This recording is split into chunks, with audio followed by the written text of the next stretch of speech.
ಒತ್ತುವರಿ ತೆರವಿಗೆ ಬಂದ ಸಿಬ್ಬಂದಿ ಮೇಲೆ ಹಲ್ಲೆ ನಡೆಸಲಾದ ಪ್ರಕರಣಕ್ಕೆ ಸಂಬಂಧಪಟ್ಟ ಹಾಗೆ ಶಿವಾಜಿನಗರದಲ್ಲಿ ನಡೆದ ಹಲ್ಲೆ ಆ ಜಾಗ ಏನಿತ್ತು ಈಗ ಫುಲ್ ಖಾಲಿ ಆಗಿದೆ. 15 ಅಂಗಡಿ ಇಟ್ಕೊಂಡು ವ್ಯಾಪಾರ ಮಾಡ್ತಿದ್ದ ರೌಡಿ ಬಸವರಾಜ್ ಈಗ ಸಂಪೂರ್ಣವಾಗಿ ಆ ಜಾಗ ಎಲ್ಲ ಖಾಲಿ ಹೊಡಿತಾ ಇದೆ. ಹಲ್ಲೆ ವಿಚಾರಕ್ಕೆ 11 ಜನರನ್ನ ಪೊಲೀಸರು ಸದ್ಯ ವಶಕ್ಕೂ ಪಡ್ಕೊಂಡಿದ್ದಾರೆ. ಘಟನೆ ನಡೆದ ರಸ್ತೆ 60 ಫೀಟ್ ಅಗಲವಿದ್ದು ಫುಲ್ ಖಾಲಿ ಹೊಡಿತಾ ಇದೆ. ಶಿವಾಜಿನಗರದ ಪಾದಾಚಾರಿ ಮಾರ್ಗದಲ್ಲಿ ಓಡಾಟ ಫುಲ್ ಸುಗಮವಾಗಿದೆ. ನೋಡಿ, ಒಬ್ಬರಿಗೆ ಒಂದು ಅಂಗಡಿ ನಡೆಸೋದೇ ಕಷ್ಟ. ಈ ಪುಡಿ ರೌಡಿ 15 ಅಂಗಡಿಗಳನ್ನ ನಡೆಸ್ತಿದ್ದ ಅನ್ನೋದು ಗೊತ್ತಾಗ್ತಾ ಇದೆ. ಸದ್ಯ ಶಿವಾಜಿನಗರದಲ್ಲಿ ಹಲ್ಲೆ ನಡೆದಿದ್ದ ವಿಚಾರಕ್ಕೆ ಸಂಬಂಧಪಟ್ಟ ಹಾಗೆ ರೌಡಿಯನ್ನ ಕೂಡ ವಶಕ್ಕೆ ಪಡೆದುಕೊಳ್ಳುವ ಕೆಲಸ ಆಗಿದೆ. 11 ಜನರನ್ನ ವಶಕ್ಕೆ ಪಡ್ಕೊಂಡಿದ್ದಾರೆ. ಈ ಕುರಿತಂತೆ ಶಿವಾಜಿನಗರದ ಗಲಾಟೆ ಸ್ಥಳದಿಂದ ನಮ್ಮ ವರದಿಗಾರ ಶಶಿಧರ್ ಪ್ರತ್ಯಕ್ಷ ವರದಿ ತಂದಿದ್ದಾರೆ. ನೋಡ್ಕೊಂಡು ಬನ್ನಿ. ಶಿವಾಜಿನಗರ ಬಸ್ ನಿಲ್ದಾಣದಲ್ಲಿ ಪಾದಚಾರಿ ಮಾರ್ಗ ಒತ್ತುವರಿ ತೆರವನ್ನ ಮಾಡಬೇಕಾದಂತ ಸಂದರ್ಭದಲ್ಲಿ ಜಿಬಿಎ ಅಧಿಕಾರಿಗಳ ಮೇಲೆ ಏಕಾಏಕಿಯಾಗಿ ಇಲ್ಲಿ ಒಂದಷ್ಟು ಜನ ನಕಲಿ ಹೋರಾಟಗಾರರು ಮತ್ತೆ ಅದೇ ರೀತಿಯಲ್ಲೂ ಕೂಡ ಇಲ್ಲಿರುವಂತಹ ಬೀದಿ ಬದಿ ವ್ಯಾಪಾರಿಗಳು ಹಲ್ಲೆಯನ್ನ ಮಾಡಿ ಇಡೀ ಬೆಂಗಳೂರು ಬೆಚ್ಚ ಬೀಳುವಂತಹ ಪರಿಸ್ಥಿತಿ ನಿರ್ಮಾಣ ಆಯಿತು. ಸದ್ಯಕ್ಕೆ ಅದೇ ಸ್ಥಳದಲ್ಲಿ ನಾನಿದ್ದೇನೆ.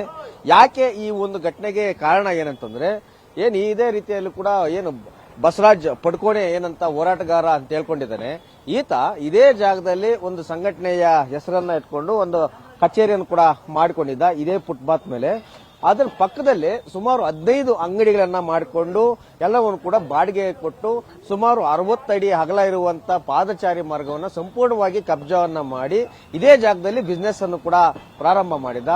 ಸುಮಾರು 15 ಅಂಗಡಿಗಳಿಂದ ಪ್ರತಿ ತಿಂಗಳು ಕೂಡ 30,000ದಂತೆ 1.5 ಲಕ್ಷ ರೂಪಾಯಿ ಹಣವನ್ನ ಪ್ರತಿ ತಿಂಗಳು ಕೂಡ ಬಾಡಿಗೆ ರೂಪದಲ್ಲಿ ಪಡಿತಿದ್ದ. ಒಂದಷ್ಟು ಜನ ಹುಡುಗರನ್ನ ಮೇಂಟೈನ್ ಮಾಡಿಕೊಂಡು ಅವ್ರಿಗೆ ಬೇಕಾದಂತವರಿಗೆ ಅಂಗಡಿ ಮುಗ್ಗಟ್ಟುಗಳನ್ನ ಹಾಕೊಟ್ಟಿದ್ದ.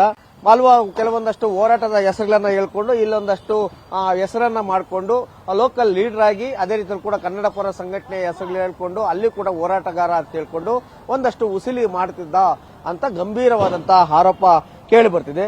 ಈಗೇನು ಈ ಜಾಗದಲ್ಲಿ ಶಿವಾಜಿನಗರ ಬಸ್ ನಿಲ್ದಾಣದ ಪಕ್ಕದಲ್ಲಿ ಸುಮಾರು 60 ಅಡಿ ಜಾಗ ಈಗ ಪಾದಚಾರಿ ಮಾರ್ಗ ಏನಿದೆ ಈಗ ಸಂಪೂರ್ಣವಾಗಿ ಜಿಬಿಎ ಅಧಿಕಾರಿಗಳು ಈಗೆಲ್ಲವನ್ನು ಕೂಡ ಸ್ವಚ್ಛಗೊಳಿಸಿ ಯಾವುದೇ ಅಂಗಡಿ ಮುಗ್ಗಟ್ಟುಗಳು ಕೂಡ ಇಲ್ಲದೆ ಆರಾಮಾಗಿ ಧಾರಾಳವಾಗಿ ಎಲ್ಲ ಕೂಡ ಪಾದಚಾರಿ ಮಾರ್ಗದವರು ಸಂಚಾರ ಮಾಡೋದಕ್ಕೆ ಅನುವು ಕೂಡ ಮಾಡಿಕೊಟ್ಟಿದ್ದಾರೆ.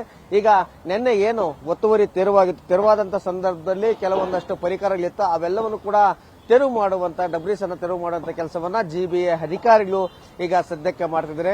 ಶಿವಾಜಿನಗರ ಸುತ್ತಮುತ್ತ ಈಗ ಶಾಂತಿಯುತ ವಾತಾವರಣ ನೆಮ್ಮದಿಯಾಗಿ ಕ್ರಿಯೇಟ್ ಆಗಿದೆ. ಯಾಕೆಂತಂದ್ರೆ ಈ ಒಂದು ಘಟನೆಗೆ ಸಂಬಂಧಪಟ್ಟಂತೆ ನಿನ್ನೆ ಹಲ್ಲೆ ಮಾಡಿದ್ರು, ಹಲ್ಲೆ ಮಾಡಿದವರಲ್ಲಿ 4 ಜನ ಒಂದಷ್ಟು ಹೋರಾಟಗಾರರು, ಅವರ ಉದ್ದೇಶ ಏನು, ಯಾಕೆ ಪೆಪ್ಪರ್ ಸ್ಪ್ರೇ ಅನ್ನ ತಂದಿದ್ರು ಅನ್ನೋದ್ರ ಬಗ್ಗೆನೂ ಕೂಡ ಪೊಲೀಸರು ತನಿಖೆಯನ್ನು ಕೂಡ ಮಾಡ್ತಿದ್ದಾರೆ. ಇನ್ನೊಂದು ಕಡೆ ಹೋಗ